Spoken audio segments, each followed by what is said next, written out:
యాకోబు రాసిన పత్రిక మొదటి అధ్యాయం 25 నుండి 27 వరకు మనం కలిసి చదువుకుందాం.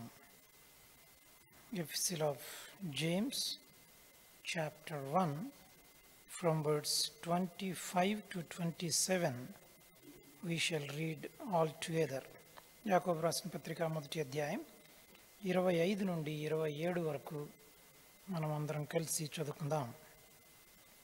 అయితే స్వాతంత్ర్యమునిచ్చు సంపూర్ణమైన నియమములో తేరిచూచి నిలుకడగా ఉండువాడెవడో వాడు విని మరచువాడు కాక క్రియను చేయువాడయ్యుండి తన క్రియలో ధన్యుడగును.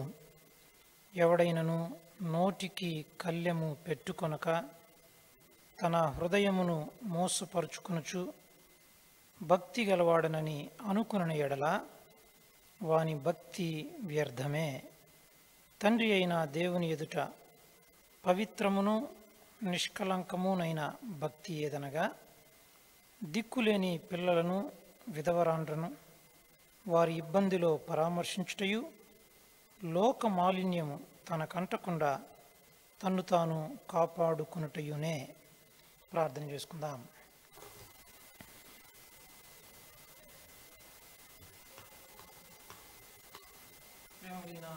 తండ్రి స్తోత్రాలు. ఈ సాయంకాల సమయంలో మరి ఒకసారి మీ మందిరావరణంలో కూడి వచ్చేటువంటి భాగ్యాన్ని బట్టి వందనాలు స్తోత్రాలు చెల్లిస్తుంటున్నాం. నాయనా తండ్రి, మా గమనికలోనికి తీసుకురాబడినటువంటి లేఖన భాగాలను బట్టి మీకే వందనాలు స్తోత్రాలు చెల్లిస్తున్నాం. యాకోబు పత్రిక మొదటి అధ్యాయం 25 నుండి 27 వచనాలు మా వినికిడిలో మీరు దీవించమని ప్రార్థిస్తున్నాం. మేమందరం కలిసి మీ వాక్యాన్ని ధ్యానిస్తూ ఉండగా పరిశుద్ధాత్మ దేవుడు మాకు బోధించునుగాక. పరిశుద్ధాత్మ దేవుడు మాతో మాట్లాడుతూ ఉండగా నాయన వినేటువంటి చెవి మాకు దయచేయండి. మీ వాక్యాన్ని గ్రహించేటువంటి హృదయం మాకు దయచేయండి. లోబడేటువంటి మనస్సును మాకు దయచేయండి. తండ్రి, మీ వాక్యంలో ఉన్నటువంటి ఆశ్చర్యకరమైనటువంటి సంగతులను మేము చూచినట్లుగా మా కన్నులను తెరవమని ప్రార్థన చేస్తున్నాను. తండ్రి, మీ వాక్యంలో ఉన్నటువంటి సత్యములు గ్రహించినటువంటి వారమై మా యొక్క వ్యక్తిగత జీవితాలకు అన్వయించుకోవడానికి, తద్వారా మీరు మా జీవితాల్లోనైనా చేయాలనేటువంటి మీరు కలిగి ఉన్నటువంటి ఉద్దేశములు నెరవేర్చబడటానికి మీ యొక్క సహాయం అనుగ్రహించమని, ప్రతి విధమైనటువంటి డిస్టర్బెన్స్ని నాయన యేసు క్రీస్తు వారి నామంలో గద్దిస్తూ మమ్మల్ని అందరినీ యేసు క్రీస్తు వారి యొక్క నిత్య నిబంధన రక్త ప్రోక్షణ క్రిందికి తీసుకుని వస్తూ మీకే వందన స్తోత్రాలు చెల్లిస్తూ ఈ పరిచయ కొరకే కావాల్సినటువంటి అభిషేకమును మీరు నాకు దయచేయమని ప్రభువును ప్రియరక్షకుడైనటువంటి యేసు క్రీస్తు వారి నామంలో ప్రార్థించి వేడుకుంటున్నాం తండ్రి, ఆమెన్. యాకోబు రాసిన పత్రిక మొదటి అధ్యాయం మనం ధ్యానం చేస్తూ వస్తున్నాం కదూ.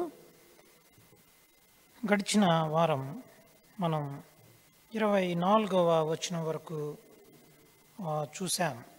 ఈరోజు మనం 25 నుండి 27 వచనం వరకు మనం ధ్యానం చేయడానికి ప్రయత్నం చేద్దాం.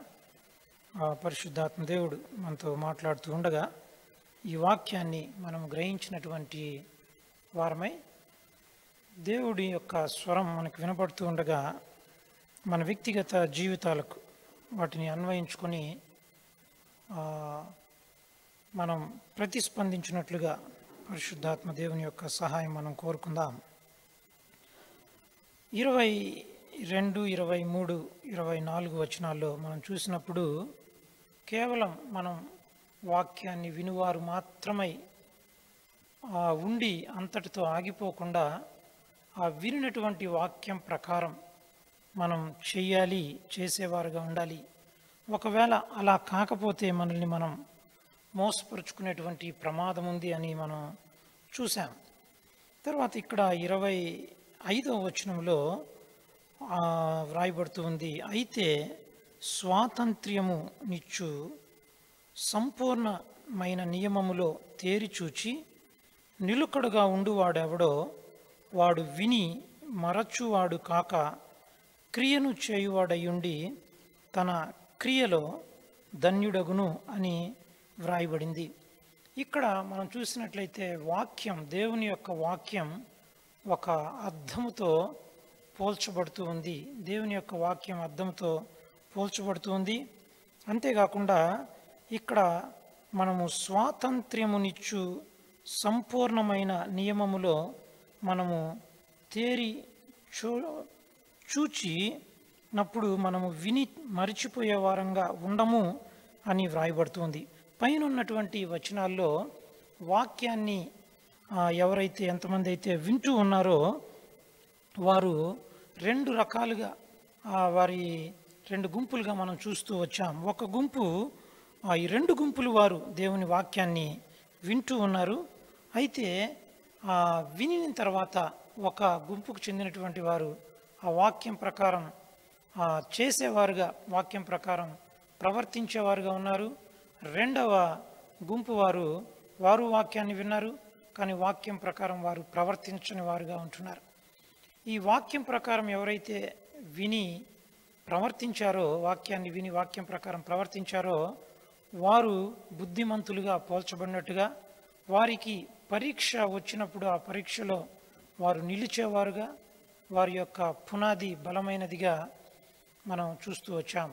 ఎవరైతే వాక్యాన్ని విని కూడా ఆ వాక్యం ప్రకారం ప్రవర్తించలేదో వారు ఎంతో నష్టానికి వారు గురయ్యేవారుగా, వారు బుద్ధిహీనులుగా దేవుని యొక్క వాక్యంలో వారు పరిగణించబడుతూ అంత్య దినమున ప్రభు ఎదుట నిలబడినప్పుడు వారెంతో నష్టం, ఆ నష్టం బహు గొప్పది అని మనం చూస్తూ వచ్చాం. అయితే ఇక్కడ మనం చూసినట్లయితే ఈ వినేటువంటి వాక్యంని మనం కేవలం అంతటితోనే వినువారముగా మనం ఉండి అంతటితో ఆగిపోకుండా మనము క్రియను చేసేవారంగా, ప్రవర్తించేవారుగా ఉండటానికి మనకి ఏమి సహాయపడుతుంది అని మనం చూసినట్లయితే ఆ యొక్క ఎక్స్ప్లెనేషన్ మనకి 25వ వచనంలో కనిపిస్తూ ఉంది. 25వ వచనంలో, అయితే స్వాతంత్ర్యమునిచ్చు సంపూర్ణమైన నియమములో తేరి చూచి నిలుకడగా ఉండువాడెవడో వాడు వాక్యాన్ని విని మరిచిపోయేవాడుగా ఉండడు అని అంటున్నాడు. కాబట్టి వాక్యాన్ని విని మరిచిపోయే వారంగా మనం ఉండకుండా ఉండాలి అంటే మనం ఏమి చేయాలో ఇక్కడ మనకి చెప్పబడుతూ ఉంది. మనం ఏమి చేయాలి అంటే మనము సంపూర్ణమైనటువంటి నియమంలోనికి తేరి చూచే వారంగా ఉండాలి. ఆ సంపూర్ణమైనటువంటి నియమం, the perfect law which gives the liberty, the perfect law which gives స్వాతంత్రమునిచ్చు సంపూర్ణమైనటువంటి నియమములో మనం ఎప్పుడైతే తేరి చూస్తామో, దేవుని యొక్క వాక్యాన్ని కేవలం విని మన యొక్క అంతటితో మర్చిపోకుండా ఆ యొక్క వాక్యమందు మనం నిలిచి ఉండే వారముగా, ఆ వాక్యాన్ని మనం తేరి చూచే వారంగా మనం ఉండినట్లయితే, ఆ వాక్యమందు నిలిచి ఉండే వారంగా మనం ఉండినట్లయితే అప్పుడు మనం కేవలం విని మర్చిపోయే వారంగా ఉండము. కాబట్టి అంతేకాకుండా ఈ యొక్క వాక్యం అది మనకి స్వాతంత్ర్యాన్ని కలుగు చేస్తుంది అని ఇక్కడ వ్రాయబడుతుంది. స్వాతంత్ర్యమునిచ్చు సంపూర్ణమైన నియమములో తేరి చూచి నిలుకడగా ఎవరైతే ఉంటారో వారు విని మర్చిపోయేవారుగా ఉండరు. అంతేకాకుండా తమ క్రియను వారు చేయువారై ఉండి ఆ క్రియలో వారు ధన్యులవుతారు అని చెప్పబడుతూ ఉంది. ఈ స్వాతంత్ర్యము అనే దాని గురించి మనం ఇక్కడ ఆలోచన చేసి చూసినట్లయితే యేసుక్రీస్తు ప్రభువారు చెప్తూ ఉంటున్నారు. చూడండి, యోహాను సువార్త 8వ అధ్యాయం, యోహాను సువార్త 8వ అధ్యాయంలో అక్కడ యేసుక్రీస్తు ప్రభువారికి తరువాత ఆయన యందు విశ్వాసం ఉంచినటువంటి యూదులతో జరిగేటువంటి సంభాషణలో యేసుక్రీస్తు ప్రభువారు అక్కడ స్వాతంత్ర్యం గురించి మాట్లాడుతూ ఉంటున్నారు. ఈ స్వాతంత్ర్యం ఏ విధంగా మీకు వస్తుంది అని ఆయన వారికి బోధిస్తూ వారితో చేసినటువంటి సంభాషణ మనకి యోహాను సువార్త 8వ అధ్యాయం 31వ వచనం నుంచి కనిపిస్తుంది. కాబట్టి యేసు తనను నమ్మిన యూదులతో, మీరు నా వాక్యమందు నిలిచిన వారైతే నిజముగా నాకు శిష్యులై ఉండి సత్యమును గ్రహించెదరు. అప్పుడు సత్యము మిమ్మును స్వతంత్రులుగా చేయునని చెప్పగా. కాబట్టి ఇక్కడ వాక్యానికి, తరువాత సత్యానికి, తరువాత స్వాతంత్ర్యానికి, వీటికి ఉన్నటువంటి సంబంధం మనకి కనిపిస్తుంది. స్వాతంత్ర్యమునిచ్చు సంపూర్ణమైన నియమము నందు మీరు తేరిచూచి నిలుకడగా మీరు దాని యందు ఉన్నట్లయితే అప్పుడు మీరు వాక్యాన్ని విని మరిచిపోయేవారుగా ఉండకుండా ఆ క్రియ యందు కొనసాగి మీరు ధన్యులవుతారు అంటున్నాడు. కాబట్టి ఇప్పుడు వాక్యాన్ని విని మరిచిపోకుండా మనం ఉండటానికి మనకేమి సహాయపడుతుందంటే వాక్యమే సహాయపడుతుంది. కాబట్టి ఈ వాక్యంలో ఉన్నటువంటి ధన్యత, ఈ వాక్యం మనకు చేసేటువంటి మేలు ఇక్కడ మనకు కనిపిస్తుంది. వాక్యాన్ని విని మరిచిపోతే మనకు వచ్చేటువంటి ప్రమాదం ఏంటో మనం పోయినసారి నేర్చుకున్నాం. కానీ ఈ ప్రమాదంలో నుండి మనల్ని ఎవరు తప్పిస్తారు? ఈ ప్రమాదంలో నుండి నన్ను నేను తప్పించుకోవడం ఎలాగా అని ఆలోచన చేసి చూస్తే దానికి కూడా మనకు సహాయపడేది మరలా దేవుని యొక్క వాక్యమే. ఈ సత్యాన్ని మనం నేర్చుకోవడానికి మనం కొన్ని భాగాలు మనం చూద్దాం. చూడండి, ఇక్కడ యేసుక్రీస్తు ప్రభువారు అంటున్నారు, మీరు నా వాక్యాన్ని యందు విశ్వాసం ఉంచారు కాదు, ఈ వాక్యాన్నందు మీరు నిలిచిన వారైతే, ఈ వాక్యమందు మీరు నిలిచి ఉన్నప్పుడు ఆ వాక్యం మిమ్మల్ని ఏం చేస్తుందంటే సత్యములోనికి మిమ్మల్ని నడిపిస్తుంది. మీరు నా శిష్యులుగా ఉంటారు, మీరు సత్యములోనికి నడిపింపబడతారు, ఆ సత్యాన్ని మీరు గ్రహిస్తారు. అప్పుడు ఆ సత్యము మిమ్మల్ని స్వతంత్రులుగా చేస్తుంది అని యేసుక్రీస్తు వారు చెప్పినప్పుడు వారు అంటున్నారు, వారు మేము అబ్రహాము సంతానము, మేము ఎన్నడూను ఎవనికిని దాసులమై ఉండలేదే, మీరు స్వతంత్రులుగా చేయబడుదురని ఎలా చెప్పుచున్నావని ఆయనతో అనిరి. అందుకు యేసు, పాపము చేయు ప్రతివాడును పాపమునకు దాసుడని మీతో నిశ్చయముగా చెప్పుచున్నాను అని అన్నాడు. యేసుక్రీస్తు ప్రభువారు, మీరు నా వాక్యాన్ని విని ఆ వాక్యమందు నిలిచిన వారైతే మీరు నాకు శిష్యులయ్యుండి మీరు సత్యాన్ని గ్రహిస్తారు, ఆ సత్యం మిమ్మల్ని స్వతంత్రులుగా చేస్తుంది అన్నప్పుడు వారు అన్నారు, వారు ఆలోచన చేస్తున్నారు, ఓ మేము ఈ యొక్క బానిసత్వం అంటే ఈ స్వాతంత్ర్యం మాకు వచ్చేది ఏదో భౌతిక సంబంధమైనటువంటి స్వాతంత్ర్యం అనుకుని మేము ఎప్పుడు కూడా ఎవరికి దాసులుగా ఉండలేదే, మేము అబ్రహాం యొక్క సంతానం కదా అన్నప్పుడు యేసుక్రీస్తు వారు అంటారు, పాపం చేయు ప్రతివాడు వాడు పాపమునకు దాసుడు. నేను మాట్లాడేటువంటి స్వాతంత్ర్యం అదేదో ఈ భూలోక సంబంధమైనటువంటి స్వాతంత్ర్యం కాదు, ఒక దేశానికి మరొక దేశం నుండి వచ్చేటువంటి స్వాతంత్రం కాదు. This is a personal liberty, personal freedom. We are all slaves to sin, we are all slaves to sin. మనం ఒకప్పుడు పాపమునకు దాసులమై ఉన్నప్పుడు యేసుక్రీస్తు ప్రభువారి లోకానికి మనిషిగా దిగివచ్చి ఆయన మన దాస్యం నుండి మనల్ని విడిపించటానికి ఆయన మన శిక్ష అంతా ఆయన భరించి, మనకు రావాల్సినటువంటి శిక్ష ఆయన భరించి సిలువలో చనిపోయి తిరిగి లేచుట ద్వారా మనకి స్వాతంత్ర్యాన్ని ఆయన తెచ్చిపెట్టాడు. కాబట్టి ఆయన అంటున్నాడు, ఈ వాక్యమే మిమ్మల్ని సత్యములోనికి నడిపిస్తుంది, ఆ సత్యం మిమ్మల్ని స్వతంత్రులుగా చేస్తుంది. చాలాసార్లు మనం అనుకుంటాం, చాలాసార్లు యేసుక్రీస్తునందు మనం విశ్వాసం ఉంచుట ద్వారా, యేసుక్రీస్తునందు మనము భక్తిగా జీవించుట ద్వారా మనము కన్స్ట్రెయిన్డ్ లైఫ్స్ జీవించాలి అంటే మనకున్నటువంటి లిబర్టీ పోతుంది. నేను ఏవేవైతే నేను చేయాలి అని అనుకుంటున్నానో, ఏవేవైతే కార్యములు చేయాలని నాకు ఫ్రీడమ్ ఉందో ఆ ఫ్రీడమ్ని నేను కోల్పోతున్నాను, ఆ స్వాతంత్ర్యాన్ని నేను కోల్పోతాను అనేటువంటి భావన చాలాసార్లు మనకి చాలామందికి కలుగుతూ ఉంటుంది. కానీ అది వైస్ వర్స, అంటే అది ఉల్టా, అది ఆపోజిట్. ఏంటంటే మనము ఏ విషయాలైతే చేయాలి అని ఇష్టపడుతున్నామో వాటి నుండి, వాటి యొక్క బానిసత్వం కింద మనం ఉంటూ ఉన్నాం. వాటి నుండి మనల్ని మనం విడిపించుకోలేక మనం అనుకుంటున్నాం, నాకు ఫ్రీడమ్ ఉంది, నేను వాటిని చేయాలనుకుంటున్నాను. కానీ వాటిని చెయ్యకుండా ఉండటమే స్వాతంత్ర్యం. కానీ ఈ విషయాన్ని మనం చాలాసార్లు గ్రహించం. కానీ వేటినైతే మనము చేయాలి అని అనుకుంటున్నామో వాటిని చేయకుండా ఉండటమే అది స్వాతంత్ర్యం అని ఇక్కడ చెప్పబడుతూ ఉంది. బహుశా నేను మిమ్మల్ని కన్ఫ్యూజ్ చేయట్లేదు అని నేను అనుకుంటున్నాను. కాబట్టి ఈ ట్రూ ఫ్రీడమ్, నిజమైనటువంటి స్వాతంత్ర్యము ఏమిటి అంటే, మనం ఏ విషయాలైతే చేయకూడదో వాటిని చేయకుండా ఉండగలగటమే స్వాతంత్ర్యం. ఆ స్వాతంత్ర్యం మనకి దేవుని యొక్క వాక్యము నుండి వస్తుంది. కాబట్టి ఇక్కడ వాక్యానికి, సత్యానికి, లిబర్టీకి ఉన్నటువంటి రిలేషన్ మనకు కనిపిస్తుంది. వాక్యమందు మనం ఎప్పుడైతే నిలిచి ఉంటామో దేవుని వాక్యమందు, అప్పుడు మనం సత్యాన్ని గ్రహిస్తాం. ఈ సత్యం మనల్ని స్వతంత్రులుగా చేస్తుంది. కాబట్టి ఈ వాక్యమందు మనం నిలకడగా ఉన్నప్పుడు, ఈ వాక్యాన్ని మనం తేరిచూచి, ఆ వాక్యాన్ని మనం ధ్యానిస్తూ, ఆ వాక్యాన్ని మనం హృదయమందు దాచుకున్నప్పుడు, అప్పుడు మనము కేవలం వాక్యాన్ని విని మరిచిపోయే వారంగా మనం ఉండకుండా,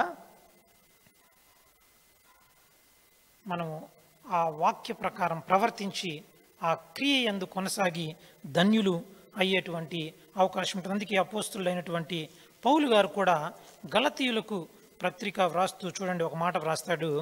గలతీయులకు రాసిన పత్రిక 5వ అధ్యాయం 1వ వచనంలో ఇక్కడ అంటాడు, ఈ స్వాతంత్ర్యము అనుగ్రహించి క్రీస్తు మనలను స్వతంత్రులనుగా చేసి ఉన్నాడు. కాబట్టి మీరు స్థిరముగా నిలిచి మరల దాస్యమును కాడి క్రింద చిక్కుకొనకుడి. కాబట్టి మనం యేసుక్రీస్తు ప్రభువునందు విశ్వాసం ఉంచినప్పుడు, మనం ఇంతకుముందు వేటికైతే బానిసలుగా ఉన్నామో, వేటికైతే మనము దాసులుగా ఉన్నామో, సాతానికి, పాపానికి, లోకానికి, వీటన్నిటికీ మనం బానిసలుగా ఉన్నప్పుడు ఆయన యేసుక్రీస్తు ప్రభువారు ఆయన ఏం చేశారంటే, మనల్ని ఆ దాసత్వము నుండి విడిపించి ఆయన స్వతంత్రులనుగా చేశాడు.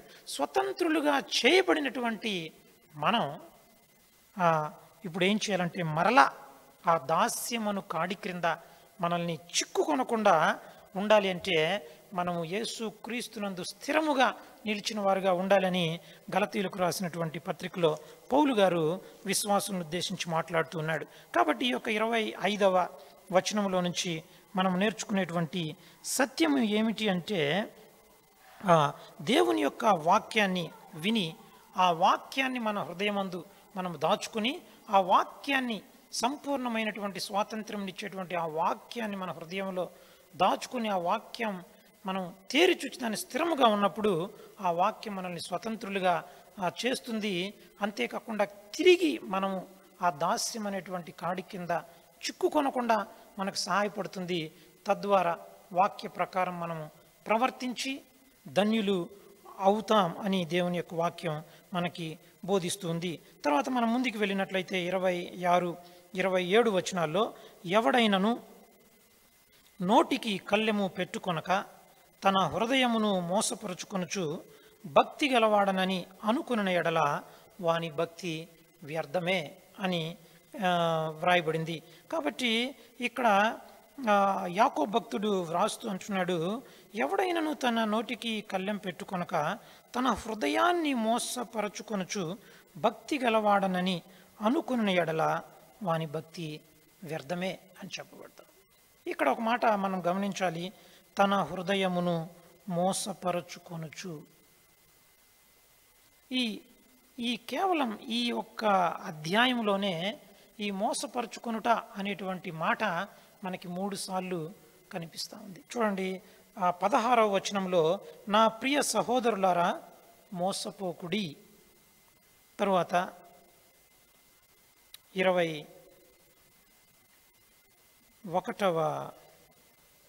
22వ వచనంలో, మీరు వినువారు మాత్రమయ్యుండి మిమ్మును మీరు మోసపుచ్చుకొనకుండా.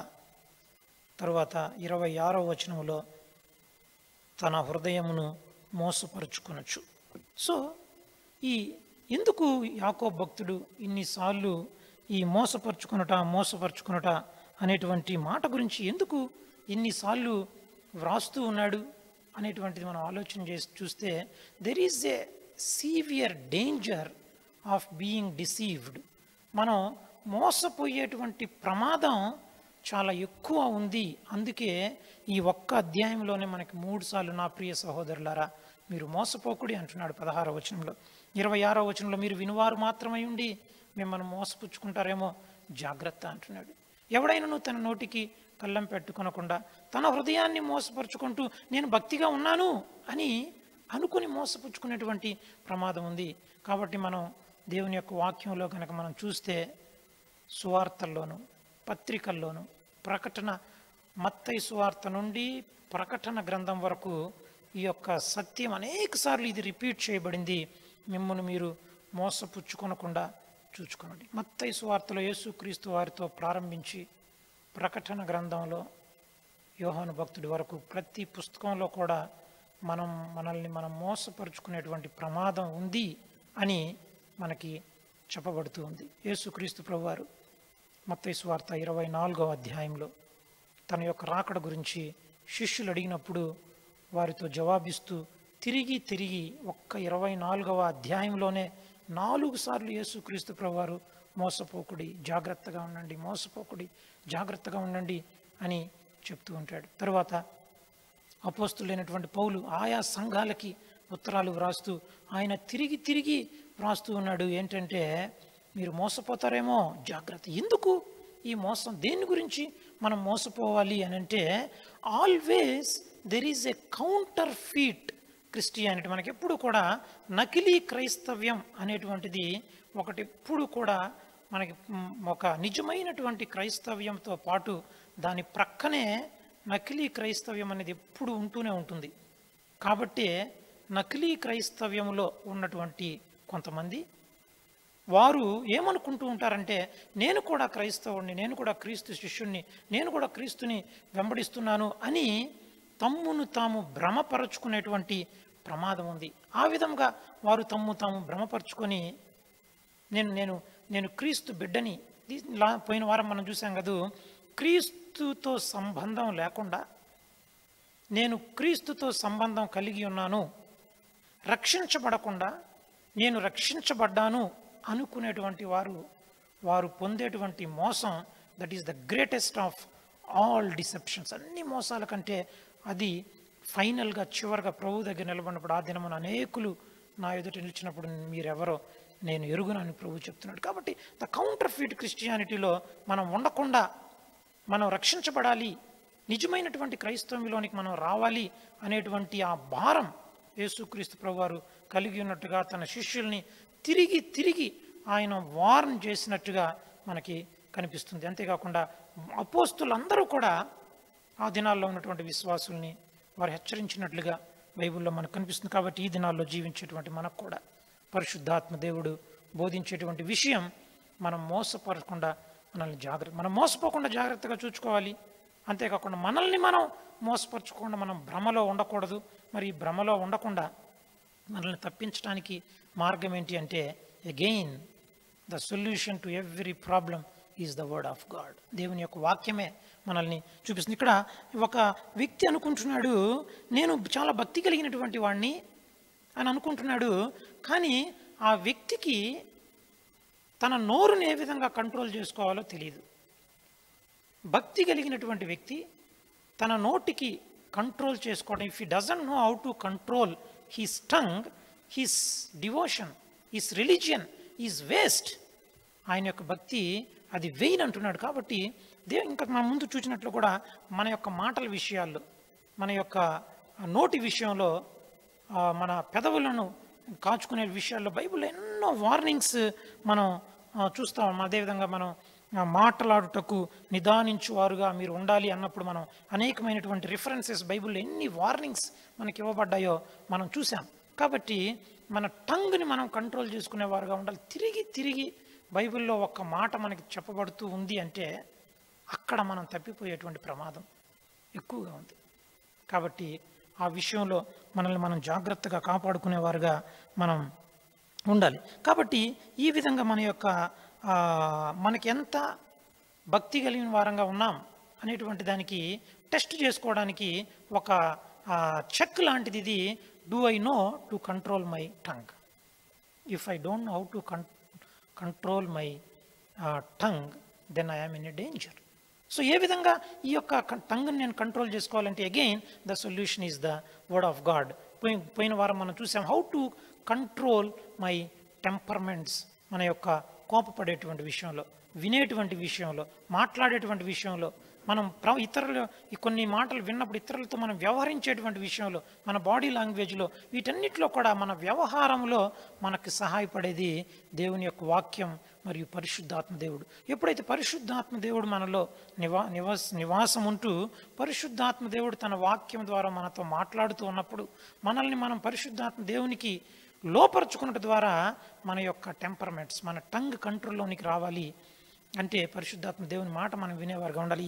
ఈ టంగ్ గురించి బైబిల్లో అనేక పుస్తకాల్లో మాత్రమే కాకుండా యాకోబు భక్తుడు ఇంకా మిగిలినటువంటి అధ్యాయాల్లో కూడా వ్రాస్తాడు. ప్రతి అధ్యాయంలో ఈ టంగ్ గురించి వ్రాస్తాడు. ఎక్సెప్ట్ ఉన్నటువంటి 5 చాప్టర్స్లో మొదటి 4 అధ్యాయాల్లో ఈ మాటల టంగ్ గురించి ఆయన వ్రాస్తూ ఉంటాడు. అందుకే ఒకవేళ గనక ఒక వ్యక్తి తన యొక్క టంగ్ని గనక కంట్రోల్ చేయగలిగితే తన హోల్ బాడీని ఆయన కంట్రోల్ చేయగలడు అనేటువంటి మాట చెప్తూ ఉంటాడు. కాబట్టి ఇక్కడ మరలా మనం చెప్పబడేటువంటి విషయం ఏంటంటే, ఎవడైనను నోటికి కళ్ళెము పెట్టుకొనక తన హృదయమును మోసపరుచుకొనుచు భక్తి గలవాడని అనుకునే యెడల వాని యొక్క భక్తి వ్యర్థమే అని చెప్పబడుతున్నాడు. కాబట్టి ఇలాంటి మోసములో నుండి మనం వెళ్లకుండా, ఇలాంటి మోసం నుండి మనం కాపాడబట్టడానికి మనకి solution again word of God. దేవుని యొక్క వాక్యం మనం ఇప్పుడు చూసినట్లుగా అద్దం లాంటిది. అంటే ఈ అద్దంలో మనం చూసుకున్నప్పుడు అద్దం మన యొక్క నిజ స్థితిని అది మనకు చూపిస్తుంది. అంతే, అద్దం మన నిజ స్థితిని మనకు చూపిస్తుంది, మన యొక్క పరిస్థితి ఏంటో చూపిస్తుంది. కానీ ఆ పరిస్థితిని మనం గుర్తిరిగిన వారమై ఆ పరిస్థితిని మనం మార్చుకోవాలి అంటే మనం చేయాల్సింది ఏంటంటే, మనం ఆ చూచినటువంటి దాన్ని కేవలం అద్దంలో నుంచి చూసుకొని బయటికి వెళ్ళిపోయి మరిచిపోతే ఏ విధంగా మన ముఖం తన సహజ ముఖమును చూచుకొని బయటికి వెళ్ళి మర్చిపోయినటువంటి వాడు, సరి చేసుకోకుండా వాడు చూసుకున్నాడు, వాని స్థితి కనిపించింది, బయటికి వెళ్ళాడు, వాని ముఖం ఎలా ఉందో వాడు మర్చిపోయాడు. అలాగే వాక్యాన్ని విని ఆ వాక్యం మన యొక్క నిజస్థితిని మనకు చూపిస్తూ ఉండగా ఆ వాక్యానికి మనం ప్రతిస్పందించకుండా మందిరంలో నుండి బయటికి వెళ్ళి, దేవుని సన్నిధిలో నుండి బయటికి వెళ్ళి ఆ వాక్యాన్ని మర్చిపోతే ఆ వాక్యం మనల్ని ఏం చేయలేదు. ఆ వాక్యానికి ప్రతిస్పందించేవారుగా ఉండాలి. ఆ వాక్యాన్ని మన యొక్క స్థితిని మనకు చూపించినప్పుడు ఆ వాక్యమే మనం ప్రతిస్పందించినప్పుడు తిరిగి ఆ వాక్యమే మనల్ని బాగు చేస్తుంది. దానికి ఉదాహరణకి 2వ సమూయేలు పుస్తకంలో 12వ అధ్యాయంలో మనకు ఒక సంఘటన అక్కడికి కనిపిస్తుంది. That is an conversation between prophet Nathan and David. అక్కడ రాజు అయినటువంటి దావీదుకి ప్రవక్త అయినటువంటి నాతానికి మధ్య అక్కడ సంభాషణ జరుగుతూ ఉంటుంది. జరుగుతూ ఉన్నప్పుడు అక్కడ దావీదు చేసినటువంటి పాపాన్ని దావీదుకు చూపించడానికి నాతాను ఒక కథ చెప్తాడు. కథ చెప్పిన తర్వాత ఒక గొర్రెపిల్ల ఉంది. ఆ గొర్రెపిల్ల కథ మీకు తెలుసు, నేను ఆ డీటెయిల్స్లోనికి వెళ్ళట్లేదు. ఒక పేదవాని గొర్రె ఒక ధనవంతుడు తీసుకువెళ్ళాడు. వాని ఇంటికి ఒక గెస్ట్ వచ్చాడు. గెస్ట్ వచ్చినప్పుడు ఆ ధనవంతుని ఇంట్లో చాలా గొర్రెపిల్లలు ఉన్నాయి. వాటిని కావాలంటే వాడు ఆ గొర్రెపిల్లలో ఒకదాన్ని తీసుకుని విందు చేసి ఉండాల్సింది. పేదవాడికి ఒకటే గొర్రె ఉంది. ఆ గొర్రెని తెచ్చాడు, దాన్ని వధించి విందు చేశాడు అని చెప్పినప్పుడు దావీదు అన్నాడు. దావీదు చాలా కోపం వచ్చింది. కోపం వచ్చి ఎవడైతే ఆ పని చేశాడో వాడు మరణానికి పాత్రుడు అన్నాడు. పాత్రుడు అన్నప్పుడు prophet Nathan said, you are that man. ఆ మనుష్యుడు నీవే అన్నప్పుడు this is like a mirror showing the true picture of David. చూపించింది ఆ మరణానికి పాత్రుడు నువ్వే అని చూపించింది. తర్వాత ఎప్పుడైతే దావీదు వెంటనే నేను దేవుని ఎదుట యెహోవా ఎదుట పాపము చేశాను అని ఒప్పుకున్నాడో, again that same word which is a mirror, ఏ అద్దం వాక్యమైనటువంటి అద్దం మన నిజస్థితిని చూపించిందో దానికి దావీదు రెస్పాండ్ అయినప్పుడు తర్వాత అంతటితో ఆగిపోకుండా ఆ వాక్యం నాతన్ అన్నటువంటి మాటలు ఏంటంటే, యెహోవా నీ పాపమును పరిహరించాడు, నీవు చావు అన్నాడు. కాబట్టి ఈ వాక్యమే అద్దం మనకు చూపిస్తుంది. చూపించి మనం మన నిజస్థితిని మనం చూచుకున్నప్పుడు, మనం రెస్పాండ్ అయినప్పుడు ఆ వాక్యమే మనల్ని తిరిగి దేవుని దగ్గరికి సమకూరుస్తుంది. కాబట్టి కొన్నిసార్లు మనం ఏం చేస్తామంటే, ఈ అద్దంలో మనకు అద్దంలో మన నిజస్థితి చూపిస్తబడుతూ ఉండగా మనం కొన్నిసార్లు ఏం చేస్తామంటే, ఈ అద్దంలో మన ముఖాన్ని చూసుకోకుండా కొన్నిసార్లు వేరే వాళ్ళని చూసే వారంగా ఉంటాం. వేరే వాళ్ళని చూసి వాళ్ళ పిక్చర్ అయితే బాగా కనపడతా ఉంది ఈ వాక్యంలో అనుకుంటాం. ఆ విధంగా చేసినప్పుడు మనల్ని మనం మోసపుచ్చుకుంటాం. Always the word of God for us for me, మనల్ని మనం మా వాక్యం అనేటువంటి అర్థం నా కోసమని చాలాసార్లు మనం ఈ విషయం చాలాసార్లు మనం అనుకుంటూ ఉంటాం. ఈ వాక్యం వాళ్ళకి బాగా సెట్ అవుతుంది, ఈ వాక్యం వాళ్ళకి బాగా సరిపోతుంది. ఆ విధంగా చేసినప్పుడు there is a danger when the word of God is being given to us if we examine others. అందుకే ప్రతి ఆదివారం మనం 1 కొరింథీ పత్రికలను చదువుకునేది ప్రతి మనుష్యుడు తన్ను తాను పరీక్షించుకోవాలి. సో ఆ విధంగా చేయటానికి మనకి పరిశుద్ధాత్మ దేవుడు సహాయం చేయను కాక. తర్వాత మనం వారి యొక్క ఆ చివరి వచనాన్ని కూడా చూసుకొని ముగించుకుందాం. చూడండి, తండ్రి అయిన దేవుని ఎదుట పవిత్రమును నిష్కలంకమునైన భక్తి ఏదనగా. కాబట్టి నోటికి కళ్ళెం పెట్టుకొనక తన హృదయాన్ని మోసపరుచుకొనుచు భక్తి గలవాడనని అనుకుంటే వాని భక్తి వ్యర్థమే అని చెప్పిన తర్వాత నిజమైనటువంటి భక్తి ఏంటి అని 27వ వచనం చదువు. తండ్రి అయిన దేవుని ఎదుట పవిత్రమును నిష్కలంకమునైన భక్తి ఏదనగా దిక్కులేని పిల్లలను విధవరాండ్రను వారి ఇబ్బందిలో పరామర్శించుటయు ఇహలోక మాలిన్యము తన కంటకుండా తన్ను తాను కాపాడుకొనుటయునే. ఇప్పుడు మనం చూసినట్లుగా ఏ విధంగా అయితే వాక్యం ఒక అద్దం వల్లే మన నిజస్థితిని చూపించి అంతటితో ఆగిపోకుండా రెస్టోరేషన్ ఏ విధంగా చూపిస్తుందో అదేవిధంగా 24వ వచనంలో ఒకవేళ నువ్వు భక్తి గలవాడిని అనుకుంటూ నీ నోటిని కంట్రోల్ చేసుకోవడం నీకు తెలియకపోతే నీ భక్తి వ్యర్థమే అంతటితో ఆగిపోకుండా దేవుని యొక్క దృష్టిలో నిజమైనటువంటి భక్తి ఏంటో 27వ వచనం మనకి. తండ్రి అయినటువంటి దేవుని దృష్టిలో నిజమైనటువంటి భక్తి ఏంటి? చాలాసార్లు మనుషుల యొక్క దృష్టిలో భక్తి అంటే ఇదండి, భక్తి అంటే అదండి, ఇవి చేస్తే వీళ్ళు చాలా భక్తి పరులండి. మనుషుల యొక్క దృష్టిలో మనం ఎంచబడుతూ ఉంటాం. చాలాసార్లు ఆ పనులు మనం చేయడానికి ఇష్టపడుతూ ఉంటాం. కానీ చివరికి అది మనకి ఎలాంటి పాజిటివ్ రిజల్ట్ తీసుకురాలేదు. కానీ దేవుని కోణంలో దేవుని దృష్టిలో నిజమైనటువంటి భక్తి ఏంటి అనేటువంటిది ఇక్కడ వ్రాస్తుంటాడు. ఏంటంటే దిక్కులేని పిల్లలను విధవరాండ్రను వారి ఇబ్బందిలో పరామర్శించుటయు ఇహలోక మాలిన్యము తన కంటకుండా తన్ను తాను కాపాడుకొనుటయునే. కాబట్టి ఇక్కడ 2 మాటలు మనం చెప్పబడుతున్నాం. దిక్కులేని పిల్లలు, తండ్రి లేనటువంటి పిల్లలు, తరువాత విధవరాండ్రు, వారి ఇబ్బందిలో వారిని పరామర్శించటం నిజమైనటువంటి భక్తిగా చెప్పబడుతున్నాం. ఈ 2 మాటల గురించి మనం ఆలోచన చేస్తే we can see the heart of God in this verse. అందుకే చూడండి, ఒక మాట నేను చూపిస్తాను. నిర్గమకాండం 22వ అధ్యాయం, నిర్గమకాండం 22వ అధ్యాయం 22వ వచనం. Book of Exodus chapter 22 and verse 22. విధవరాలినైనను దిక్కులేని పిల్లనైనను బాధ పెట్టకూడదు. You know when God is saying this verse, నిర్గమకాండం 22వ అధ్యాయం 22వ వచనం, ఇశ్రాయేలు ప్రజలు ఐగుప్తులో నుండి బయటికి తీసుకురాబడిన తర్వాత వారు ఒక దేశముగా ఏర్పాటు చేయబడక ముందు వారు ప్రయాణమైపోతూ ఉండగా దేవుడు తన ధర్మశాస్త్రాన్ని మోషే ద్వారా వారికి ఇస్తూ ఈ విషయాల్లో ఇది మీకు న్యాయం అని చెప్తూ దేవుడు చెప్పినటువంటి మాట ఏంటంటే, విధవరాలినైనను దిక్కులేని పిల్లలనైనను మీరు బాధ పెట్టకూడదు. అంటే it shows the heart of God. తర్వాత మనం చాలాసార్లు తండ్రి లేనటువంటి పిల్లలకి నేను తండ్రిగా ఉంటా, విధవరాలికి నేను భర్తగా ఉంటా. So it shows the compassion of God, it shows the heart of God, it shows the characteristics of God. దేవుని యొక్క లక్షణాలు, ఆయన యొక్క హృదయం, ఆయన కలిగినటువంటి కనికరం ఏంటో, ఆయన లక్షణాలు మనకి ఇక్కడ ఈ మాటలో మనకు కనిపిస్తూ ఉన్నాయి. తర్వాత చూడండి, ఇంకొక మాట చూసుకుందాం. కీర్తన 102వ కీర్తనలో 102వ కీర్తన 17వ వచనం చదువుకుందాం. 102వ కీర్తన 17వ వచనం.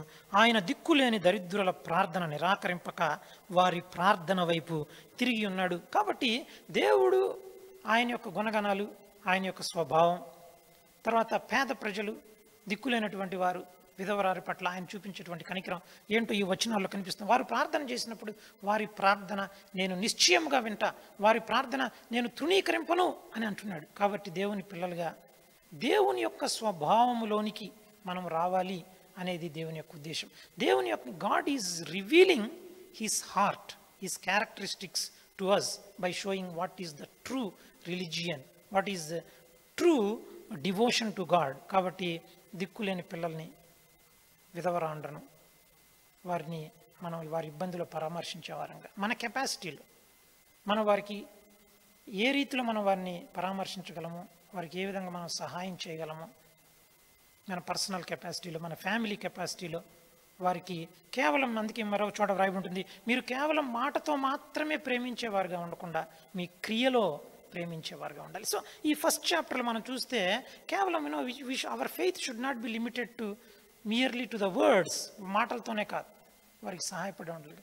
వారి ఇబ్బందిలో ఉన్నప్పుడు మేము మీకోసం ప్రార్థన చేస్తాం, మంచిది, వారి కోసం ప్రార్థన చేయడం మంచిది, వారికి ప్రార్థన కావాలి, వారు ప్రార్థన కోరుతూ ఉన్నారు.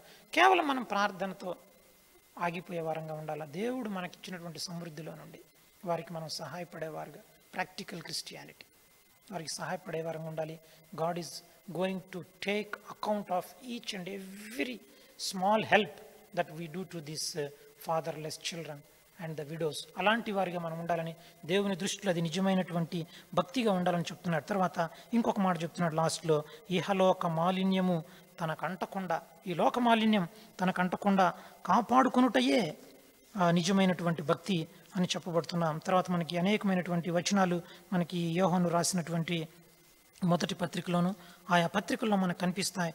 ఈ లోక స్నేహం, ఈ లోకంతో స్నేహం చేస్తే మనం దేవునికి విరోధులం అవుతాం అని చెప్పబడుతూ వచ్చాం. కాబట్టి మనం ఈ లోక మాలిన్యం మనకు అంటకుండా మనం కాపాడుకోవాలి. So we can summarise this 2 verses 26 and 27. We can summarize like this: the marks of genuine faith, the marks of true religion or genuine, నిజమైనటువంటి విశ్వాసికి ఉండాల్సినటువంటి 3 లక్షణాలు. ఒకవేళ నేనేమన్నా నన్ను నేను మోసపరుచుకుంటున్నానేమో అనేటువంటి ఆ ప్రశ్నకి ఒక టెస్ట్ లాగా మనం ఒక 3 విషయాలు మనల్ని మనం టెస్ట్ చేసుకున్నాం. Number 1, do I know to control my tongue? If I don't know how to control my tongue, if I am unable to control my tongue at different circumstances, I am in a danger. Number 1. Number 2, దిక్కులేని పిల్లల్ని, తరువాత విధవరాండ్రని పరామర్శించేటువంటి విషయంలో, వారికి సహాయపడేటువంటి విషయంలో do I have that concern? వారిని గురించినటువంటి పట్టింపు నాకుందా? ఒకవేళ లేకపోతే, so today is the time to test our genuine concern for them. దేవుడు వారి పట్ల కన్సర్న్ కలిగి ఉన్నాడు. ఆయన పిల్లలుగా మనం కూడా వారి గురించి పట్టింపు కలిగిన వారంగా, వారికి సహాయం చేసే వారంగా ఉండాలి అని. మూడవది, protecting ourselves from the defilement of the world. ఈ లోక మాలిన్యం మనకు అంటకుండా మనల్ని కాపాడుకోవాలి. When we have these 3 things, we can say that we are on the right track. If not, today is the time to again to come to the God's word, which is showing our true picture in the mirror. ఏ వాక్యం అయితే అద్దం వల్లే మన స్థితిని మనకు చూపిస్తుందో అదే వాక్యం దగ్గరికి వచ్చి మనల్ని మనం ప్రభు దగ్గర అప్పగించుకున్నప్పుడు ఆయనే మనల్ని తిరిగి సమకూర్చి మన దేవుని దృష్టిలో మనం నిజమైనటువంటి భక్తి కలిగిన వారముగా ఆయన మనల్ని నడిపించి అంత్య దినాన ఆయన ఎదుట యోగ్యమైన వారుగా నిలబెట్టడానికి పరిశుద్ధాత్మ దేవుడు, దేవుని యొక్క వాక్యం మనల్ని మనం తగ్గించుకొని ఆయనకి లోబడుతూ ఉండగా ఆ పరిశుద్ధాత్మ దేవుడు మనకి సహాయం చేయనుగాక. ప్రార్థన చేసుకుందాం.